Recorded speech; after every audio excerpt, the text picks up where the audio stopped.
Hello बच्चों, वागलिश classes में आप सबका स्वागत है। बच्चों, आज हम हिंदी की बुक एकांकी के लेसन बहू की विदा इस लेसन के क्वेश्चन आंसर्स करेंगे।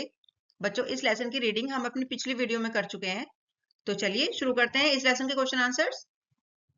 बच्चों, यहाँ पर कुछ स्टेटमेंट दिए गए हैं और हर स्टेटमेंट से रिलेटेड कुछ प्रश्न पूछे गए हैं। तो इसमें पहला स्टेटमेंट है, अगर तुम्हारी सामर्थ्य कम थी तो अपनी बराबरी का घर देखते, झोपड़ी में रहकर महल से नाता क्यों जोड़ा। इस स्टेटमेंट का पहला प्रश्न है, उपयुक्त कथन किसने, किससे, कब तथा क्यों कहा है। इसका उत्तर है, यह कथन जीवनलाल ने अपनी बहू के भाई प्रमोद से तब कहा जब प्रमोद अपनी बहन कमला की विदा के लिए विनती कर रहा था।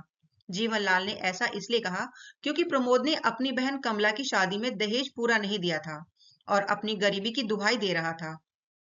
अगला प्रश्न है, श्रोता ने अपने सामर्थ्य के संबंध में क्या कहा। इसका उत्तर है, श्रोता प्रमोद ने बहुत ही दीन और विनम्र स्वर में कहा कि उसने अपनी सामर्थ्य के अनुसार जितना भी संभव हो सका उतना दहेज दे दिया। अगला प्रश्न है, झोपड़ी तथा महल से वक्ता का संकेत किस किस ओर है। इसका उत्तर है, यह झोपड़ी से वक्ता जीवनलाल का संकेत प्रमोद के गरीब परिवार और उसके साधारण घर की ओर है। महल से उसका संकेत स्वयं के अमीर और समृद्ध परिवार की ओर है। वह कहना चाहता है कि गरीबों को अमीरों से रिश्ता नहीं जोड़ना चाहिए। अगला प्रश्न है, वक्ता किस बात पर क्रोधित है तथा क्यों। इसका उत्तर है, वक्ता जीवनलाल इस बात पर क्रोधित है कि उसे अपनी लड़के की शादी में दहेज पूरा नहीं मिला था और बारात की खातिरदारी भी ठीक से नहीं हुई। उसे लगता है कि इससे बिरादरी में उसकी शान को ठेस पहुंची है और उसके नाम पर धब्बा लगा है। बच्चों, अगला स्टेटमेंट है, मेरे नाम पर जो धब्बा लगा, मेरी शान को जो ठेस पहुंची, भरी बिरादरी में जो हंसी हुई, उस करारी चोट का घाव आज भी हरा है। जाओ कह देना अपनी माँ से कि अगर बेटी को विदा कराना चाहती है तो पहले उस घाव के लिए मरहम भेजे। बच्चों, इस स्टेटमेंट से रिलेटेड पहला प्रश्न है, वक्ता कौन है, उसके अनुसार उसकी शान को क्या ठेस पहुंची थी। इसका उत्तर है, इस कथन का वक्ता धनी व्यापारी जीवनलाल है। उसके अनुसार प्रमोद के परिवार ने बारात का स्वागत ठीक से नहीं किया और दहेज की पूरी रकम नहीं दी। भरी बिरादरी में कम दहेज के कारण हुई बदनामी और हंसी को ही वह अपनी शान पर लगी ठेस मानता है। अगला प्रश्न है, घाव शब्द का प्रयोग किस अर्थ में किया गया है। इसका उत्तर है, यह घाव शब्द का प्रयोग किसी शारीरिक चोट के लिए नहीं बल्कि जीवनलाल के अभिमान को पहुंची ठेस और मानसिक पीड़ा के लिए किया गया है। दहेज कम मिलने के कारण समाज में जो उसका अपमान हुआ, उसको वह एक हरे घाव के समान बता रहा है। अगला प्रश्न है, वक्ता ने घाव के लिए मरहम भेजने की बात कहकर क्या संकेत किया। इसका उत्तर है, घाव के लिए मरहम भेजने की बात कहकर वक्ता जीवनलाल का सीधा संकेत 5,000 रुपए नकद की मांग की ओर है। उसका मानना है कि जब प्रमोद की मां रुपए भेज देगी, यानी दहेज की कमी पूरी कर देगी, तभी उसके अपमान का घाव भरेगा और वह अपनी बहू कमला को विदा करेगा। अगला प्रश्न है, क्या वक्ता के उपयुक्त कथन को आप सही मानते हैं, स्पष्ट कीजिए। इसका उत्तर है, नहीं। वक्ता का यह कथन पूर्णतः गलत और अनैतिक है। दहेज को शान से जोड़ना और एक निर्दोष लड़की की विदा रोकना संवेदनहीनता है। रिश्तों की मजबूती प्रेम और सम्मान से होती है, पैसों के लेन देन से नहीं। बहू भी किसी की बेटी होती है, उसका अपमान करना मानवता के विरुद्ध है। अगला स्टेटमेंट है, ये बाल धूप में सफेद नहीं हुए और तुम उत्तेजित स्वर में, कल के छोकरे मुझे बेवकूफ बनाना चाहते हो। इस स्टेटमेंट का पहला प्रश्न है, उपयुक्त कथन में कौन किससे किस संदर्भ में बात कर रहा है। इसका उत्तर है, उपयुक्त कथन जीवनलाल अपनी बहू कमला के भाई प्रमोद से इस संदर्भ में कह रहा है कि जब प्रमोद विदा के लिए विनती करता है और भविष्य में दहेज की मांग पूरी करने का आश्वासन देता है, तब जीवनलाल को लगता है कि प्रमोद उसे अपनी बातों में फंसाकर बिना पैसे दिए कमला को ले जाना चाहता है। अगला प्रश्न है, बाल धूप में सफेद नहीं हुए हैं से उसका क्या आशय है। इसका उत्तर है, इस मुहावरे का आशय यह है कि वक्ता जीवनलाल स्वयं को बहुत अनुभवी समझता है। वह प्रमोद को यह जताना चाहता है कि उसने जीवन में बहुत उतार चढ़ाव देखे हैं और वह इतना नासमझ नहीं है कि प्रमोद जैसे कल के छोकरे की बातों में आकर बेवकूफ बन जाए। अगला प्रश्न है, वक्ता ने उपयुक्त कथन श्रोता के किस कथन के उत्तर में कहे हैं। इसका उत्तर है, वक्ता ने ये शब्द तब कहे जब प्रमोद ने विनम्रता पूर्वक कहा था कि आप इस समय तो विदा कर दें, हम गौने में आपकी हर मांग को पूरी करने की कोशिश करेंगे। जीवनलाल को लगा कि प्रमोद केवल वादे कर रहा है और वर्तमान में पैसे देने से बचना चाहता है। अगला प्रश्न है, वक्ता की क्या मांग थी? वक्ता के अनुसार उसके नाम पर क्या धब्बा लगा था? इसका उत्तर है, वक्ता जीवनलाल की मांग 5,000 रुपए नकद की थी। वक्ता के अनुसार प्रमोद के परिवार द्वारा दहेज कम देने और बारात की खातिरदारी ठीक से न करने के कारण बिरादरी में उसकी बड़ी हंसी हुई थी। इसी सामाजिक अपमान को वह अपने नाम पर लगा धब्बा मानता था। बच्चों, अगला स्टेटमेंट है, तो वह क्या कर लेता? मेरे सामने मुंह खोलने की हिम्मत नहीं है उसमें। इस स्टेटमेंट का पहला प्रश्न है, वह शब्द का प्रयोग किसके लिए किया गया है? इसका उत्तर है, वह शब्द का प्रयोग जीवनलाल के पुत्र रमेश के लिए किया गया है। अगला प्रश्न है, वक्ता ने उपयुक्त बात श्रोता के किस कथन के उत्तर में कही है? इसका उत्तर है, वक्ता जीवनलाल ने यह बात प्रमोद के उस कथन के उत्तर में कही है जिसमें प्रमोद कहता है, यह तो सरासर अन्याय है।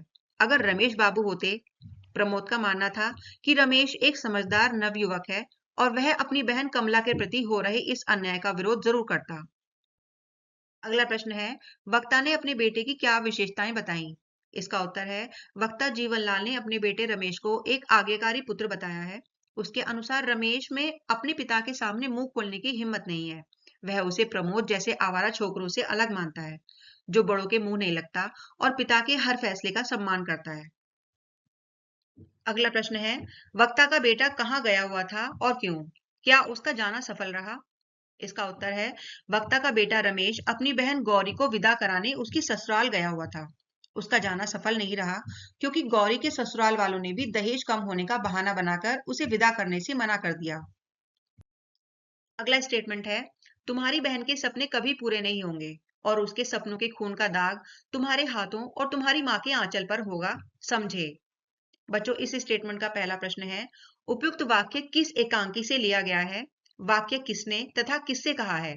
इसका उत्तर है, यह वाक्य बहू की विदा नामक एकांकी से लिया गया है। इस वाक्य का वक्ता जीवनलाल है और उसने यह अपनी बहू कमला के भाई प्रमोद से कहा है। अगला प्रश्न है, तुम्हारी बहन के सपने कभी पूरे नहीं होंगे, आशय स्पष्ट कीजिए। इसका उत्तर है, इसका आशय यह है कि हर लड़की की तरह कमला ने भी विवाह के बाद अपना पहला सावन और रक्षाबंधन का त्योहार अपने मायके में सखी सहेलियों के साथ मनाने का सपना देखा था।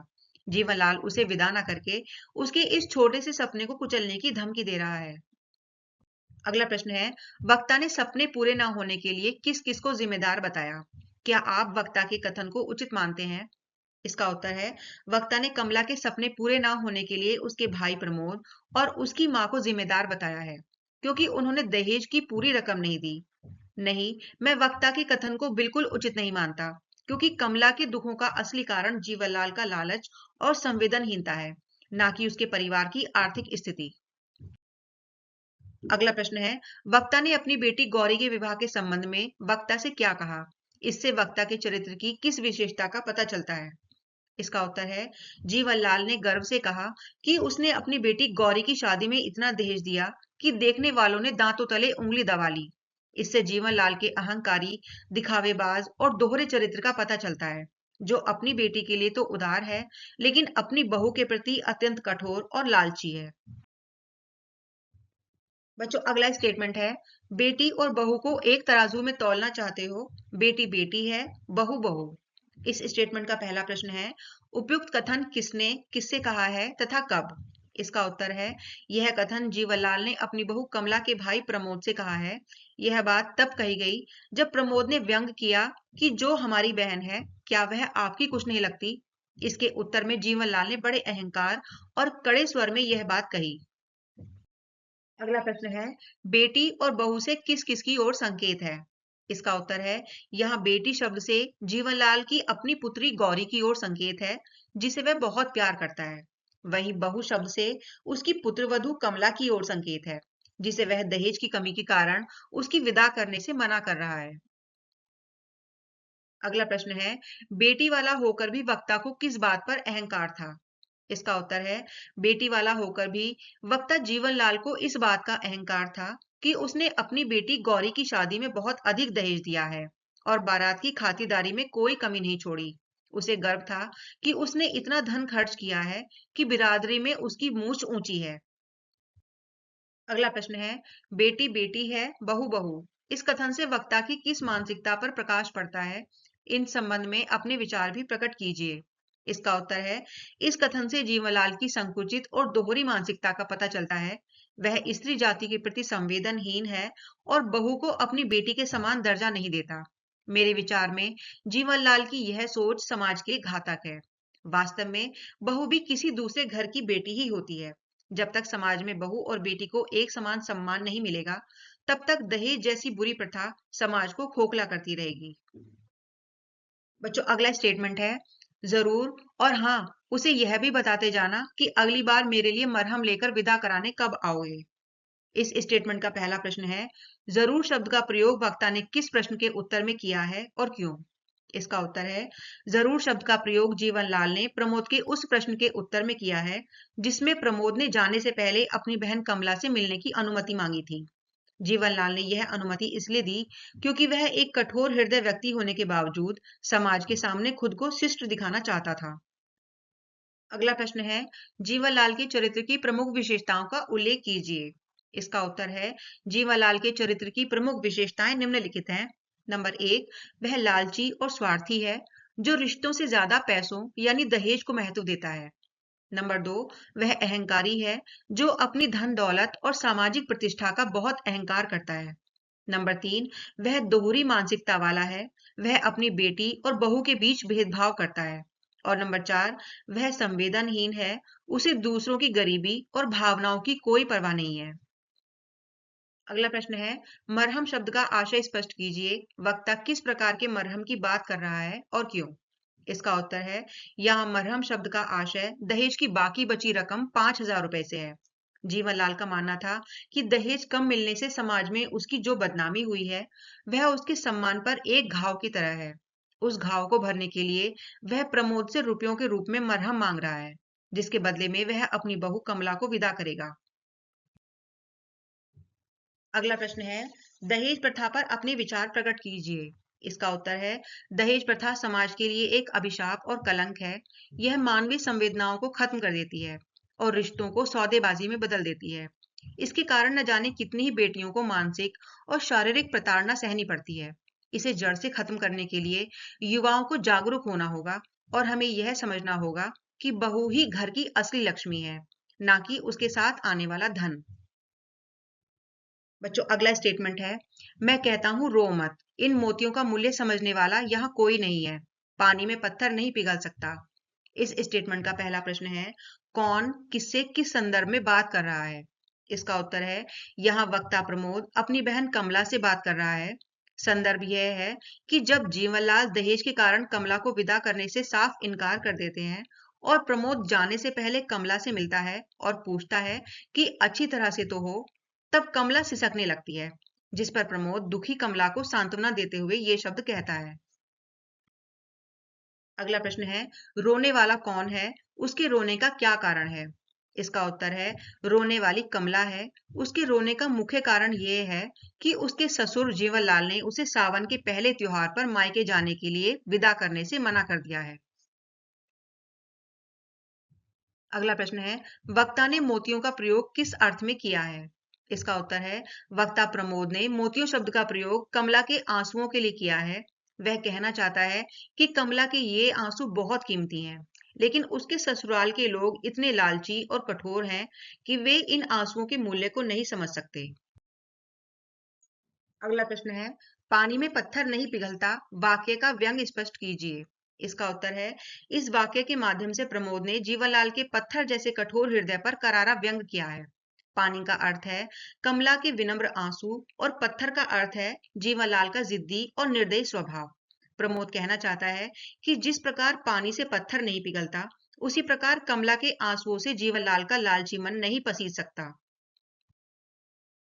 बच्चों, अगला स्टेटमेंट है, किस लड़की की यह कामना नहीं होगी भैया, लेकिन उस कामना की पूर्ति के लिए इतनी बड़ी कीमत चुकाना कहाँ तक ठीक है?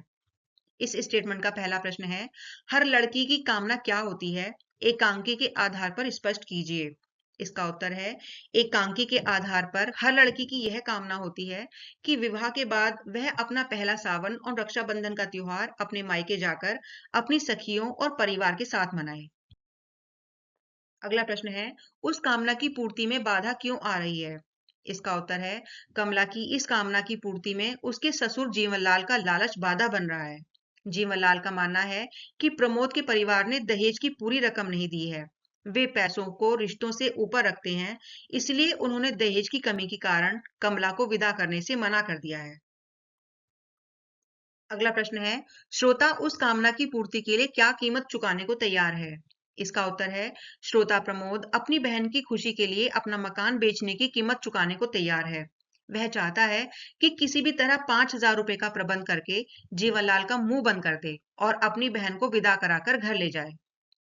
अगला प्रश्न है, वक्ता ने उसे ऐसा करने से क्यों रोका? इसका उत्तर है, वक्ता कमला ने प्रमोद को ऐसा करने से इसलिए रोका क्योंकि वह नहीं चाहती कि उसकी खुशी के लिए उसके भाई और माँ को बेघर होना पड़े। वह समझती है कि लालची लोगों को धन देकर खुश करना नामुमकिन है, इसलिए वह अपने भाई से घर न बेचने को विनती करती है। अगला स्टेटमेंट है, धीरे धीरे सब ठीक हो जाएगा भैया। माँ जी तो ममता की मूर्ति है ही, बाबूजी जरा जिद्दी स्वभाव के हैं। समय के साथ वे भी सब भूल जाएंगे। इस स्टेटमेंट का पहला प्रश्न है, वक्ता और श्रोता कौन कौन है? धीरे धीरे कौन सी बात ठीक हो जाने की संभावना व्यक्त की जा रही है? इसका उत्तर है, यहाँ वक्ता कमला है और श्रोता उसका भाई प्रमोद है। कमला इस बात के ठीक होने की संभावना व्यक्त कर रही है कि उसके ससुराल वाले, विशेषकर ससुर जी, दहेज की कमी को लेकर जो नाराजगी दिखा रहे हैं वह समय के साथ शांत हो जाएगी और परिवार में कड़वाहट खत्म होकर सब सामान्य हो जाएगा। अगला प्रश्न है, माजी के चरित्र की प्रमुख विशेषताओं का उल्लेख कीजिए। इसका उत्तर है, माजी यानी राजेश्वरी की विशेषताएं निम्नलिखित हैं। नंबर 1, वह ममतामयी व मानवीय महिला है जो अपनी बहू कमला को बेटी के समान मानती है। नंबर 2, वह न्याय प्रिय है जो अपने पति के लालच और गलत व्यवहार का विरोध करती है। नंबर 3, वह उदार महिला है जो दहेज की कमी को पूरा करने के लिए अपनी तिजोरी की चाबियां तक देने को तैयार हो जाती है। अगला प्रश्न है, बाबूजी के किस व्यवहार से उनके जिद्दी होने का आभास होता है? उनके व्यक्तित्व पर प्रकाश डालिए। इसका उत्तर है, बाबूजी यानी जीवनलाल का कमला की विदा न करना और प्रमोद की हर विनती को ठुकरा देना उनके जिद्दी स्वभाव को दर्शाता है। उनका व्यक्तित्व लालची, अहंकारी और संवेदनहीन है। वे रिश्तों से अधिक धन और सामाजिक दिखावे को महत्व देते हैं।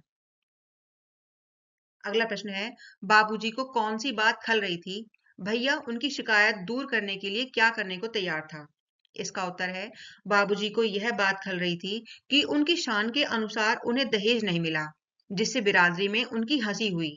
भैया प्रमोद उनकी इस शिकायत को दूर करने के लिए अपनी माँ का इकलौता मकान बेचने को तैयार था ताकि वह रुपयों का प्रबंध कर सके।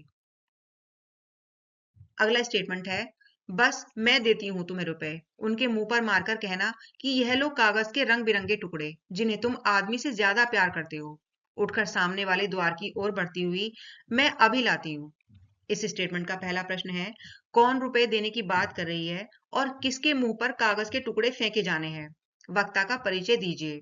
इसका उत्तर है, रुपए देने की बात कमला की सास राजेश्वरी कर रही है। ये कागज के टुकड़े उसके पति जीवनलाल के मुंह पर फेंके जाने हैं। राजेश्वरी एक ममतामयी, समझदार और न्यायप्रिय महिला है। वह दहेज जैसी कुप्रथा के विरुद्ध है और अपनी बहू कमला को अपनी बेटी के समान प्यार करती है। अगला प्रश्न है, यहाँ रंग बिरंगे टुकड़ों से क्या अभिप्राय है? कुछ लोग इनके पीछे क्यों भागते हैं? अपने विचार प्रकट कीजिए। इसका उत्तर है, यहाँ रंग बिरंगे टुकड़ों से अभिप्राय रुपए के नोटों से है। समाज में जीवनलाल जैसे लालची लोग इनके पीछे इसलिए भागते हैं क्योंकि वे मानवीय संवेदनाओं और रिश्तों से ज्यादा धन दौलत और दिखावे को महत्व देते हैं। मेरे विचार में पैसों की भूख इंसान को अंधा और क्रूर बना देती है, जिससे वह अपनों का ही दर्द नहीं समझ पाता। अगला प्रश्न है, उपयुक्त पंक्तियों में समाज की किस विकृति की ओर संकेत किया गया है? इसका उत्तर है, इन पंक्तियों में समाज में फैली दहेज प्रथा और लालच जैसी विकृति की ओर संकेत किया गया है। यहाँ दिखाया गया है कि किस प्रकार लोग बहू को एक वस्तु समझते हैं और रिश्तों की मर्यादा को भूलकर रुपयों के लिए अपनी ही बहू का अपमान करते हैं तथा उसे विदा करने से रोक देते हैं। अगला प्रश्न है, बहू की विदा एकांकी का संदेश स्पष्ट कीजिए। इसका उत्तर है, यह एकांकी संदेश है कि बहू और बेटी में कोई भेद नहीं करना चाहिए। यह समाज को सचेत करती है कि दहेज एक अभिशाप है जो परिवार को तोड़ता है। इसका मुख्य संदेश यह है कि जब तक लोग दूसरों की बेटियों को अपनी बेटी नहीं समझेंगे, तब तक समाज का भला नहीं होगा। अंत में जीवनलाल का हृदय परिवर्तन इसी मानवीयता को दिखाता है। अगला स्टेटमेंट है, ठीक ही कहा है आपने। आज के युग में पैसा ही नाक और मूछ है। जिसके पास पैसा नहीं, वह नाक मूछ होते हुए भी नकटा है, मूछ कटा है। इस स्टेटमेंट का पहला प्रश्न है, वक्ता और श्रोता कौन है, वह किस बात पर व्यंग कर रहा है? इसका उत्तर है, यहाँ वक्ता प्रमोद है और श्रोता जीवनलाल है। प्रमोद जीवनलाल के उस अहंकार पर व्यंग कर रहा है जिसमें वे दहेज को अपनी नाक यानी प्रतिष्ठा का सवाल बना लेते हैं। वह कटाक्ष कर रहा है कि आज के दौर में इंसान की अच्छाई नहीं, बल्कि उसके जेब में भरा पैसा ही समाज में उसकी इज्जत तय करता है। अगला प्रश्न है, उपयुक्त पंक्तियों में आज के युग में किस बुराई की ओर संकेत किया गया है, स्पष्ट कीजिए। इसका उत्तर है, इन पंक्तियों में समाज में व्याप्त भौतिकवाद और धन की श्रेष्ठता की बुराई की ओर संकेत किया गया है। यहाँ दिखाया गया है कि समाज में व्यक्ति के चरित्र और व्यवहार से अधिक उसके धन को महत्व दिया जाता है। जिसके पास पैसा नहीं है, उसे समाज में सम्मान की दृष्टि से नहीं देखा जाता, चाहे वह कितना ही गुणवान क्यों ना हो। अगला प्रश्न है, क्या आप वक्ता की बात से सहमत हैं? कारण सहित उत्तर दीजिए। इसका उत्तर है, वक्ता की बात आज के समाज की कड़वी सच्चाई को दर्शाती है, इसलिए मैं उसके व्यंग से सहमत हूँ। आज लोग रिश्तों की पवित्रता को भूलकर उसे व्यापार बना चुके हैं। दहेज जैसी कुप्रथा इसी कारण फल फूल रही है, क्योंकि लोग धन को ही प्रतिष्ठा यानी नाक मूछ का पैमाना मानने लगे हैं, जो कि पूरी तरह से गलत है। अगला प्रश्न है, बहू की विदा एकांकी द्वारा एकांकीकार ने क्या संदेश दिया है? इसका उत्तर है, एकांकीकार विनोद रस्तोगी जी ने यह संदेश दिया है कि बहू और बेटी एक समान होती हैं। समाज को यह समझना चाहिए कि जो व्यवहार हम अपनी बेटी के लिए चाहते हैं, वही व्यवहार हमें अपनी बहू के साथ भी करना चाहिए। दहेज एक सामाजिक अभिशाप है जिसे केवल सहानुभूति और मानवीय दृष्टिकोण से ही खत्म किया जा सकता है। अगला स्टेटमेंट है, बिगड़कर हमने तो जीवन भर की कमाई दे दी और उनकी नजर में दहेज पूरा नहीं दिया गया, लोभी कहीं के। इस स्टेटमेंट का पहला प्रश्न है, उपयुक्त वाक्य का संदर्भ स्पष्ट कीजिए। इसका उत्तर है, यह वाक्य एकांकी के अंतिम भाग से लिया गया है। यह संवाद जीवनलाल तब कहते हैं जब उनका बेटा रमेश गौरी को विदा कराए बिना ही लौट आता है और विदा ना करने के बारे में बताता है कि गौरी के ससुराल वाले कह रहे थे कि दहेज पूरा नहीं दिया गया था। जीवनलाल यह बात सुनकर बहुत क्रोधित और दुखी होकर कहते हैं। अगला प्रश्न है, किसने जीवन भर की कमाई किसे दे दी और क्यों? इसका उत्तर है, जीवनलाल ने अपनी बेटी गौरी के ससुराल वालों को अपनी जीवन भर की कमाई भारी दहेज के रूप में दे दी थी। उन्होंने ऐसा इसलिए किया ताकि उनकी बेटी का घर बच सके और समाज में उनकी प्रतिष्ठा बनी रहे। अगला प्रश्न है, दहेज के दुष्प्रभाव पर अपने विचार प्रकट कीजिए। इसका उत्तर है, दहेज प्रथा समाज की एक भयानक बुराई है। इसके कारण बेटियों को घर में बोझ समझा जाने लगता है। अमीर गरीब की खाई बढ़ती है और गरीब पिता कर्ज में डूब जाता है। रिश्तों में प्रेम की जगह पैसे और लेन देन ले लेते हैं। यह बहू के प्रति हिंसा और मानसिक प्रताड़ना का मुख्य कारण बनता है। अगला प्रश्न है, लोभी शब्द का प्रयोग किसके लिए किया गया है, उसका परिचय दीजिए। इसका उत्तर है, लोभी शब्द का प्रयोग जीवनलाल ने गौरी के ससुराल वालों के लिए किया है। उनका परिचय एक ऐसे परिवार के रूप में है जो जीवनलाल की तरह ही लालची है और जिसने अधिक दहेज की मांग पूरी न होने पर गौरी को विदा करने से मना कर दिया। अगला स्टेटमेंट है, अब भी आंखें नहीं खुली। जो व्यवहार अपनी बेटी के लिए तुम दूसरों से चाहते हो, वही दूसरे की बेटी को भी दो। जब तक बहू और बेटी को एक सा नहीं समझोगे, ना तुम्हें सुख मिलेगा और ना शांति। इस स्टेटमेंट का पहला प्रश्न है, किसकी आंखें नहीं खुली और क्यों? इसका उत्तर है, यहाँ जीवनलाल की आंखें नहीं खुली थीं क्योंकि वे अब तक केवल अपने धन और झूठी सामाजिक प्रतिष्ठा के अहंकार में डूबे हुए थे।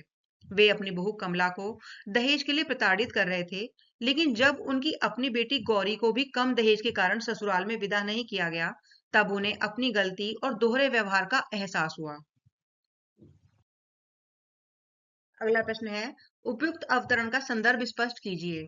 इसका उत्तर है, यह संदर्भ एकांकी के अंत का है। जब जीवनलाल की बेटी गौरी विदा होकर नहीं आती, तो जीवनलाल बहुत दुखी और क्रोधित हो जाता है।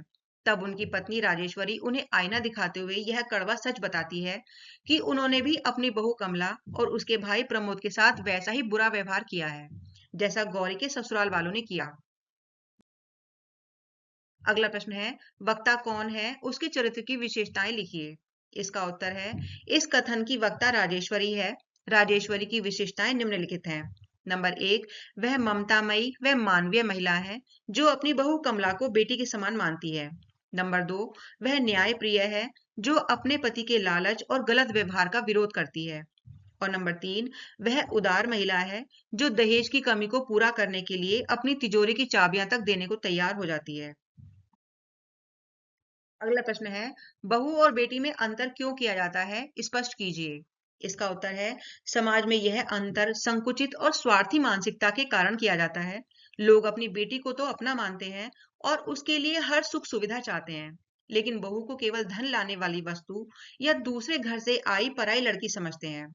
इस भेदभाव का मुख्य कारण दहेज का लालच है। उन लोगों की सोच है कि बहू केवल सेवा के लिए है, जबकि बेटी स्नेह के लिए। जब तक यह सोच नहीं बदलेगी, समाज में सुख शांति नहीं आ सकती। अगला स्टेटमेंट है, बहू और बेटी, बेटी और बहू, अजीब उलझन है, कुछ समझ में नहीं आता। इस स्टेटमेंट का पहला प्रश्न है, वक्ता और श्रोता कौन है, कथन का संदर्भ स्पष्ट कीजिए। इसका उत्तर है, यह वक्ता जीवन लाल है और श्रोता उनकी पत्नी राजेश्वरी है। कथन का संदर्भ यह है कि जीवनलाल की अपनी बेटी गौरी को उसके ससुराल वालों ने दहेज की कमी के कारण विदा नहीं किया, जबकि जीवनलाल ने भी ठीक यही व्यवहार अपनी बहू कमला के साथ किया था। अपनी बेटी का दुख देखकर जीवनलाल के मन में अंतर्द्वंद चल रहा है। अगला प्रश्न है, वक्ता की क्या उलझन है, इस उलझन का क्या परिणाम हुआ। इसका उत्तर है, जीवनलाल की उलझन यह है कि एक तरफ वे पिता हैं जिनकी बेटी का अपमान हुआ है और दूसरी तरफ वे ससुर हैं जिन्होंने खुद अपनी बहू का अपमान किया है। वे समझ नहीं पा रहे कि वे किसका पक्ष लें। इस उलझन का परिणाम यह हुआ कि उनका हृदय परिवर्तन हो गया, उनका अहंकार टूट गया और उन्होंने अपनी बहू कमला को ससम्मान विदा करने का निर्णय लिया। अगला प्रश्न है, बेटी और बहू कौन है, आजकल बेटी और बहू में क्यों तथा किस प्रकार अंतर किया जाता है। इसका उत्तर है, यहाँ बेटी गौरी है और बहू कमला है। आजकल समाज में स्वार्थ और लालच के कारण अंतर किया जाता है। लोग अपनी बेटी के लिए तो ससुराल में सम्मान और प्यार चाहते हैं, लेकिन अपनी बहू को दहेज लाने वाली मशीन या दासी समझते हैं। बेटी की विदा ना होने पर उन्हें दुख होता है, लेकिन बहू की विदा रोकने को वे अपनी शान समझते हैं। अगला प्रश्न है, दहेज प्रथा को रोकने के लिए कुछ सुझाव दीजिए। इसका उत्तर है, दहेज प्रथा को रोकने के लिए निम्नलिखित कदम उठाए जा सकते हैं। नंबर एक, लड़के और लड़कियों को स्वयं प्रतिज्ञा करनी चाहिए कि वे न दहेज देंगे और न लेंगे। नंबर दो, लोगों को यह समझाना कि बहू भी किसी घर की बेटी है, उसे वस्तु ना समझें। नंबर तीन, सामूहिक विवाह और आडंबरहीन शादियों को बढ़ावा देना चाहिए। नंबर चार, दहेज मांगने वालों के खिलाफ सामाजिक बहिष्कार और कानूनी कार्रवाई सुनिश्चित होनी चाहिए। अगला स्टेटमेंट है, कभी कभी चोट भी मरहम का काम कर जाती है बेटा। राजेश्वरी की ओर मुड़कर, अरे खड़ी खड़ी हमारा मुंह क्या ताक रही हो, अंदर जाकर तैयारी क्यों नहीं करती, बहू की विदा नहीं करनी है क्या।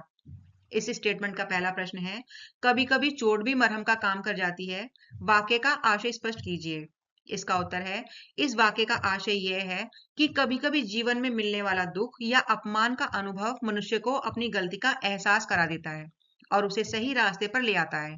यहाँ जीवनलाल को अपनी बेटी की विदा न होने पर जो मानसिक चोट लगी, उसने उनके मन के लालच को खत्म कर दिया और उनके चरित्र सुधार के लिए मरहम का काम किया। अगला प्रश्न है, उपयुक्त वाक्य किसने किससे कहे और कब। इसका उत्तर है, यह वाक्य जीवनलाल ने अपनी बहू के भाई प्रमोद से कहे हैं। यह तब कहा गया जब जीवनलाल को अपनी गलती का पूरी तरह एहसास हो गया और उन्होंने अपनी बहू कमला को ससम्मान विदा करने का फैसला किया। अगला प्रश्न है, चोट और मरहम शब्दों का प्रयोग किन किन संदर्भों में किया गया है। इसका उत्तर है, यह चोट शब्द का प्रयोग उस मानसिक पीड़ा के लिए हुआ है जो जीवनलाल को अपनी बेटी गौरी की विदा ना होने पर महसूस हुई। मरहम शब्द का प्रयोग उस हृदय परिवर्तन और बोध के लिए हुआ है जिसने जीवनलाल के अहंकार को मिटा दिया और उनके मन में बहु बेटी के प्रति समानता का भाव भर दिया। अगला प्रश्न है, जीवनलाल का हृदय परिवर्तन कैसे हुआ। इसका उत्तर है, जीवनलाल का हृदय परिवर्तन समानुभूति के कारण हुआ जब उनका बेटा रमेश उनकी लाडली बेटी गौरी को विदा कराए बिना घर लौटा और वही तर्क दिया जो जीवनलाल ने कमला के लिए दिया था। तब उन्हें समझ आया कि दूसरों की बेटी को दुख पहुंचाना कितना गलत है। अपनी बेटी का दर्द देखकर उन्हें अपनी बहू कमला की पीड़ा का एहसास हुआ और उनका मन बदल गया। तो बच्चों, इस तरह से इस लेसन के क्वेश्चन आंसर्स यहीं पर समाप्त हो जाते हैं।